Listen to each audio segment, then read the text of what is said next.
and welcome back to our community. Susie Thomas visiting here with Terry Hunka from the Martin Center and Teresa Fout from the Junior League of Stark County. All right, so the two organizations now, Teresa, you met, you gave a tour. Terry, I think it would be very interesting to take a mental tour because people who have not seen the Martin Center would be amazed at what's happened inside that renovated school building. What did you do? How did you start? What did you do to those rooms to make it such an inviting place for these organizations that you've talked about? Well, obviously, the building had sat empty for a number of years, and so it wasn't in pristine condition like it is now. But we did have a gymnasium, and that was one of the things that we wanted to see was that to be a place where the kids could come play ball, because playing basketball down there is just huge. And we wanted to provide the kids with a place. So when we walked in, first thing we did was kind of clean up the gym, because we had some kids that wanted to come in while we were working on the building and just play ball and hang out. And since we're all about building relationships, to help people make better decisions in life, and of course the best decision is a relationship with Jesus Christ. So we wanted those kids to come in because we wanted to start building relationships. So we have a gymnasium, refinished the floor, just hung curtains, did all that kind of stuff.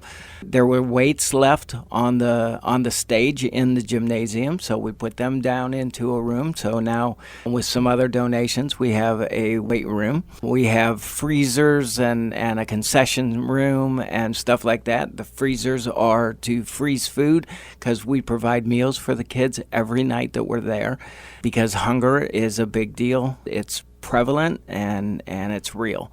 So we feed the kids every night. So we have a bunch of freezers in one room and a snack room, and it's a place where kids can bring their own kids, which a lot of our teenagers are having kids at this time in our history. Anyway, I have opinions about that, but we won't get into that. But we wanted them to have a place where they felt they could come and be a teenager, and that was very important to us. So we have one room that's kind of all that combined. We have a recording studio. Of course, Terry would have a recording studio. A really good one. We have a pretty nice, we can do 31 channels digitally and 48, I think, analog. So we have a couple rooms there, sound rooms and stuff. It's pretty cool. We have an arcade, a little game room with a pool table and a bunch of arcade games and air hockey and all that kind of stuff. And we have a cafeteria where we gather to eat. We do present 5-10 minute devotion every single night. Mm-hmm. And then we have a couple churches that meet there, 3 actually. And so we have a room set up like a little church, I guess you could say. We have a conference room. We have a dance studio. We have a room where kids can come and do homeworks. We have a computer lab. That's about it. I mean, and then the rest are offices of like-minded ministries and organizations. So students, it really was, if you build it, they will come. Students were coming in because they knew there was a basketball court. You see a school, there's a basketball court inside. Right. That was the original draw. Right. But now you're also being able to do things for their families as far as job preparation and more, right? Preparing people to take the ACT and get into college. Right. I can just leave right now because you're doing a good job. Well, I'm just kind of throwing them out there for you to expound on any of these that you want to expound on, because your offer's so You know what? much. As we're there, and we've been there 4 years now. As we're there, we're finding more needs that aren't being met for our inner city kids. So things like ACT training, to help them, prepare them. We even pay for, them to take it. But that just lifts the community one by one. We have kids in college right now that we were able to help get there. That's awesome. That's exciting. Yeah. That's neat stuff. So as we're there, we're finding all those needs that you're talking about, and we try to meet as many of them as we can. We own the lot across the street, and so we put in a garden to raise vegetables, and anybody can come and get them at any time. It's not fenced off or locked up or anything like that. We have a house across the street that we recently purchased that homelessness is a big deal among our teenagers down there. And so it's going to be a place where they can come and get a hot shower and wash their clothes and get a hot meal and stuff like that. So like I said, as we're there, it's becoming very find apparent. more and more and more things. Yeah. And then find a need and fill it then. Exactly. Which is sort of Junior League's whole motto, MO, finding needs and filling them. Terry mentioned the garden. Did Junior League have any part in that? Absolutely. Well, let me just cut in here a little bit and say, when Teresa said earlier in the program, she said the white gloves and, the hats and all that kind of stuff. Well, that's the same opinion, or not opinion, but impression I had of Junior League. Has that changed? Well, you know what? She said, we can do the garden. And I'm like, are you sure? Do you know what a garden is? Kind of thing, It's like there's dirt in the garden and you mess up your white gloves, and stuff. And she said, we can handle it. Yeah. And, it was incredible. They planted it. They got right in there. And, that's one thing that I found out about the Junior League is I was totally wrong in my impression of who they are and what they do. Because they're incredible. They helped us clean the house. The house across the street, they were in there with rubber gloves on and, just going to town, cleaning places that you and I probably wouldn't want to clean. So, yeah, hats off. Hats off. Teresa, how's that feel to hear those words? Oh, I love it. I love it. Like I said, we're sort of behind the scenes. I don't know that a lot of community members know how much the Junior League does, and that's okay because we're there for them, and we do a lot. We're really excited about that community garden. It came up beautifully. It did. And I love driving by and looking at it. We're helping out the Martin Center with a grant proposal for a van. Mm-hmm. Martin Center needs a 15-passenger van, so we've helped them to write a grant proposal for that. We're serving meals the second and fourth Tuesday of the month. How about that? At the Martin Center. Yeah. So we love being there and meeting the kids. We're helping with the Clifford House. Mm-hmm. We're very excited to write a grant proposal for a community development grant to refurbish the Clifford House and get it up to speed and modernize it for the kids for temporary shelter. Make it safe. Make it safe and make it appropriate for them. And we've been partnering with Jody Wabel at Hammer and Nails. She's been doing an incredible job helping us.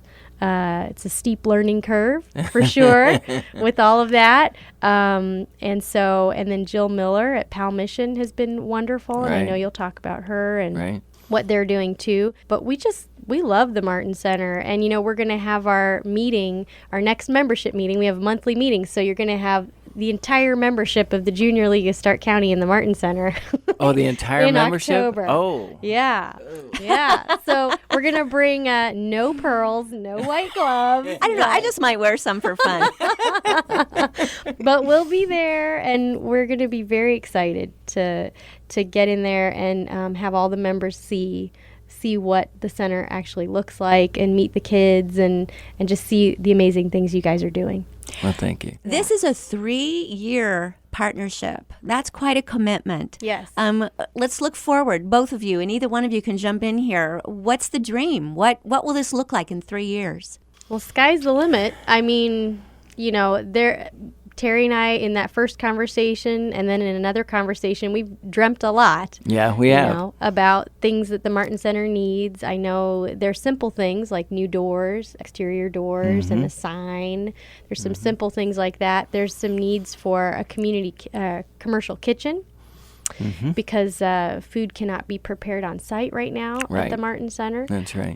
It has to be brought in, and so there's some need there. If there can be future temporary housing in the Martin Center, there need to be sprinklers installed. That's a big expense. In the house across the street, there also needs to be some sprinklers. So, absolutely. Our list is quite extensive. But you know what? We just started this partnership in April. Yeah. Is that right? Yeah. And already they have made a profound impact on our day-to-day operations as well as what we're dreaming about and thinking about. And it's just incredible that they've come alongside us. Something that's really interesting to me, too, is that the Junior League actives are a very small but mighty group. How many actives are there right now, active members? We have about 50 active members, and we do call ourselves small but mighty. But what this particular partnership and project has done has brought a lot of people out of the Junior League's retirement version called sustainers. You have a lot of people, a lot of sustainers and people who've been around for a while really involved and really interested in this. Can you talk to that a little bit? Absolutely. We have about 200 sustaining members who have been active members in the past and who continue to support the Junior League and our mission. And they're wonderful. And they come to our gala every year and they support us with fundraising and with everything. But what's really neat about the Martin Center project is that the sustaining members are starting to show up to help serve meals, to get donations. And they're just so excited because this is a project that it just seems like it was meant to be because it's something that everybody was kind of looking for, the members, the active members and the sustaining members. It's just such an opportunity to make a very tangible difference. So yes, we've had a lot of sustainers come and get involved and plugged in to come and serve meals and do things at the Martin Center. And they're incredible women, you know, who've been in the Junior League for years, and they have wonderful community contacts, and I'm excited to see what ideas they have for the Martin Center too. Some folks might be listening and saying, oh my gosh, this is quite a story. I'm interested in volunteering for the Martin Center. I'm interested in joining Junior League. Are there opportunities there for new members, new volunteers? Definitely. The Junior League is always looking for women 21 and over. That's all. That's the only requirement to join. And there are dues to join as well. But we are having recruiting right now. And as long as people contact us by the end of September, you know, we'd love to have new members. And our website is jlstarkcounty.org for juniorleaguestarkcounty.org. And people can visit the website and find out how to get involved.